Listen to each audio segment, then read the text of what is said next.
بتعمل ايه يا نجم؟ ده خلاص اللقطة دي يعني جار عليها الزمن. محدش عاد بيعمل اللي انت بتعمله ده.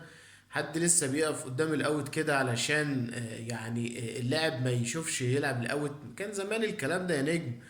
اللاعب لبسها لك في وشك يعني، ولعبها زي ما هو عايز برضه مفيش مشكلة، لكن يعني ما تصغرش نفسك للدرجة دي يعني. والكورة عادية، وكان 2-2 المباراة، ونقطة لفريق انيمبا، أول نقطة ياخدها في المجموعة، ويعني أول هدفين يحرزهم في كأس الكونفدرالية السنة دي في البطولة، علشان يكون أول هدفين لنيمبا في مرمى الزمالك وعواد بقى.